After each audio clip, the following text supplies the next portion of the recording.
What's up everybody, welcome back to another video here on the channel. Today I'm going to be covering the most common mistakes that students make in an AP test because I am getting so many comments about you guys having AP tests literally this week or next week or in the week following that. So I figured why not just make a video about what not to do. Really quickly, I just want to thank you guys so much for the support on the last video. Over 1,000 views is amazing. It raked in over 30 subscribers. It literally lit up my week. So thank you guys so much. We actually blew past the subscriber goal of 450 for this month. So I'm going to bump it right up to 500. I have no idea if we can do it, but if you want to take a couple minutes out of your day to subscribe or to leave a like or leave a comment or anything, thank you so much. I really appreciate that. Let's get into the video.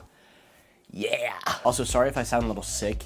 I think I'm getting sick. I tried really hard not to be sick all during finals when I was in college, and now that I'm home, I think it's actually hitting. So most of this video is going to be around what not to do literally while you're taking the test, but I will also talk a little bit about what not to do just surrounding AP test week or weeks in general. The first one is managing your time incorrectly. A lot of students will go into the test, they're just going to try to fly through it. They're not going to take time to double check or even to really read through each instruction or look at the answers properly. They're just going to try to get it done the way that they learned in class. And the whole thing about AP tests is that you can take what you learn in class and actually apply it to something that the test is asking you. So make sure that you take the time to read the instructions properly and you take the time to go through the question and to double check it if you have time at the end. Another big part of managing your time on a test is skipping a question that might be a little too hard for you and coming back to it later. What I mean by this is, like, if I have a question like 7 times 348, yes, I can figure that out. It might take a second though, so I'm just gonna skip it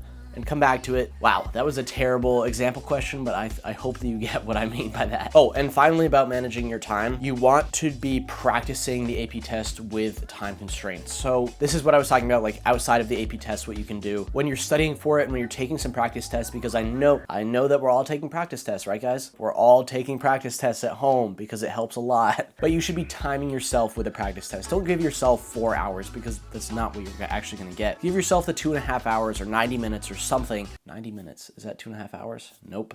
Wow, I'm tired. 90 minutes, of course that's not 2.5 hours. Yeesh. Okay, we're just gonna move on, but you guys get it. Do a practice test, time yourself, see how you do. You'll be fine. The next biggest mistake I see students make all the time, and I know so many friends of mine who back when I was in high school did this on so many tests, it's not answering every question. They would get to the end of the test and they'd be like, Wiley, I didn't answer the last 5 questions because I ran out of time. How are you running out of time? Just fill in a bubble. It's a multiple choice test, man. Like, it's super easy to just guess. I always go with C. I read something freshman year about C is the most common answer for multiple choices. I mean, you can do as much research into which answer is going to be right as you want. And you're gonna get a different letter every video you watch, every article you read. I always just went with C. You can go with A if you want. You're gonna literally have the same likelihood. So just fill out every question. I don't care if you have absolutely no clue, if you can't even make an educated guess, just fill out the question because you have a 25% chance of getting it right, so you might as well. Just do it. Save yourself 5 minutes at the end to just bubble in randomly any questions that you missed. Okay, this next one is for my APUSH, AP Literature and Composition, and AP Government classes.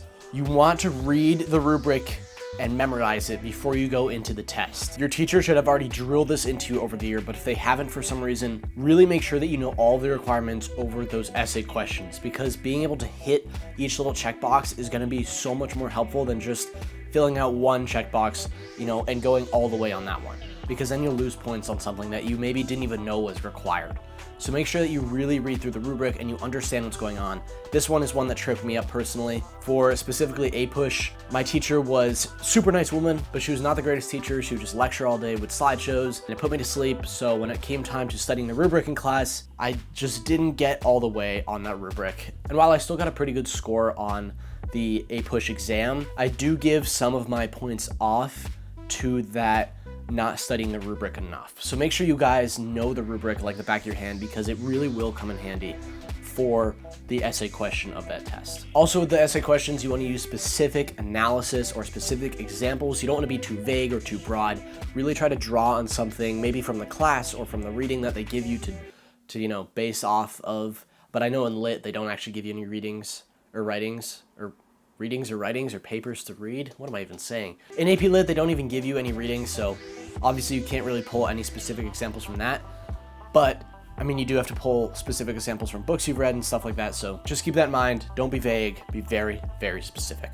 This is one of the most common mistakes I see, and it's just ignoring directions. And I know I talked about this a little bit at the beginning, just taking the time to read through the directions. But now what I'm talking about is once you've read through the directions, this is like your work. Like, you're not following the directions as well as you should be. Like, for example, if going back to that weird number I said at the beginning of the video, like 7 times 356 or something, like if I just write down the answer and I don't show my work, I'm not really like showing how I got there. I'm not putting out an example of my work or of the strategy I used to achieve that answer. So, and this mostly just goes for, obviously you can't really show your work with a multiple choice answer. So this kind of just goes along with those math free response questions and also the FRQs. Everything that you did in your head, just put it down onto paper. It's way better to be safe than sorry when it comes to this. This is the last mistake I see kids make all the time. Honestly, it's even more common than, not filling out every question, and that's just freaking out, being panicked over the test. Yes,